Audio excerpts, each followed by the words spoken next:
So now we'll do a quick run through of the discussion. I mean, it's not going to be really good and official here, but I just made some notes. First thing, you can see McMurray or the internet for how an alcohol is going to, the mechanism, how it's going to react with thionyl chloride. But you have to make sure you draw R starting material. So you always have to have in your discussion, unless the mechanism is not known. But for these well-known ones, and I just showed how you have to start with R's, not just ROH or whatever they might have on internet. You have to draw your arrows, and this just sort of starts it, and that's where you'll see it go. So make sure you do that, because you can find it. Now, right off the bat, one of the things that we kind of noticed and talked about is, why does the procedure specifically say add slowly to prevent decomposition, but then we turn around and just reflux it? So one of the intermediates in the mechanism is when you form this sulfonite ester or chlorosulfonite, whatever they call it, is part of the reason for refluxing, to try and get any leftover intermediate sulfonite ester or whatever they call it to get finished off and have this get kicked out as CO2. Finish the reaction. Is that the case? I mean, I don't know, but we're definitely wondering, why are we adding it slowly? Now, does this mean that the very initial step of the mechanism to get to here is what might cause decomposition if it's too hot? Or is this simply a case where on a very large industrial scale, does it generate enough heat? Because on our small scale, even when we added this, we didn't really feel it getting hot, but ours is on a very small scale. So at this point in the discussion, one thing that we'll have to definitely throw on the table here is, how would you check to find out what might be happening here? Well, we could simply run the reaction at room temperature where we don't reflux. And what we're checking is this concept of how necessary is the refluxing part. So that's one thing we could do. The other thing that we could do, right there, and we could also turn around and run the reaction where we add the reagent quickly, or we simply add while we have the other reagent that's already hot, right? And then compare what kind of results we have. Now, obviously, if we heat up the starting material and then we add quickly SOCl2, if it really is such a problem for decomposition, then we should definitely see it if we did this. So that's one thing that you can talk about and think about. We all noticed that as soon as you add thionyl chloride, everybody noticed there's a lot of bubbles that were coming out immediately. So that means a couple things. Obviously, SO2, just like the mechanism showed, is coming off as bubbles. So it's a very fast reaction. And this is something that you can definitely check, and how could you do it? If the reaction had finished off, if you're seeing bubbles, then SO2 has to be coming off. So all those bubbles came from entities like this that did get finished and that went away. The real question then would be, is there a certain percentage of the starting material that remains as that sulfonite, chlorosulfonite thing, right? So there's a few ways you could check for that, which is, as soon as you add the stuff, could you stop the reaction right there, or could you just take a sample of the reaction, run either liquid chromatography or take an NMR, just to see how much leftover starting material there was, or things like that. So there is ways you could check this, how fast it is to get to completion. Percent yield, this is where you always have to account for all the organic material, which includes, SM stands for starting material. We noticed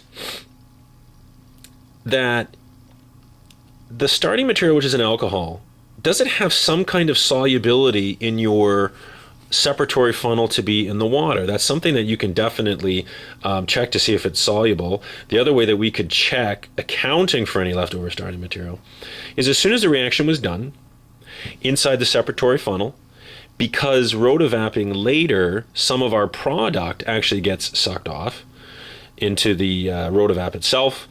So liquid chromatography would be a great way to check the aqueous and our product layer to find out what the status of the starting material alcohol is, if there's any. That's an important piece of information, right? Otherwise, what we're doing is we calculate a percent yield based on our product that we only obtained after rotovapping, which brings us right up to this next one. So, what's with losing product on the rotovap? Like, is this a problem with the procedure? We know it, we're aware of it, and then we look at our NMR, which clearly shows leftover diethyl ether, right? So again, we'd have to go back to this concept of the only true way to get a good yield would be to check what the separatory funnel had in it, both layers.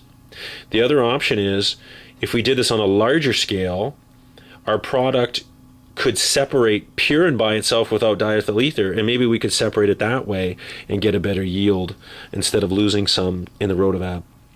The other thing you want to talk about, you always want to draw one of these if you can. This is the type of diagram you should try, just like you should always have a mechanism if you know what the mechanism is, which in this case we do. Here's a figure very similar to what we talked about in reaction 2. This intermediate does definitely exist. That's mentioned in your mechanism. The product is likely a little bit higher in energy than this. Thionyl-chloride is a very reactive reagent. It gives off a lot of energy as it reacts down to its type of end products, including dumping of chlorine onto our molecule. So obviously it gives off a lot of energy. However, unlike reaction 2, which had HCl, right? Remember how that was obviously very hot. This one doesn't get really hot to the touch. So this one is obviously not as exothermic as reaction 2 was. It is clearly different. The other thing you can talk, folks, I'm just randomly going through some of these discussion-based ideas that are just easy pickings. I mean, I haven't even spent much time thinking about what other things you could talk about. You don't have to cover every single one, with the exception, of course, of you always have to do a mechanism. You always have to try and talk about reaction kinetics, exothermic, endothermic type things. And you always have to talk about yield and accounting for all organic materials. Those are gimmies. You always have to do that. This one right here, talking about looking at a procedure and whether it's a mistake or not, I mean, that's a little bit different, and it pertains to this experiment. The other thing that pertains to this experiment, everybody's TLC looked like one of these two, depending on the solvent. The starting material was on the left here. Some people had 2 spots of starting material that looked like that. Others had them separate. But the point is, you had 2 spots, and that came right out of the jar. So the TLC is indicating, without a doubt, you didn't have just pure 100% starting material. The one thing that we can't trust TLC for is the quantity. So yet again, it'd be very interesting if we could go and take at least an NMR of the starting material if we had the time. Our NMR can only distinguish to about 5% by mole, which if you had 3% by mole of another product, that's a sizable amount.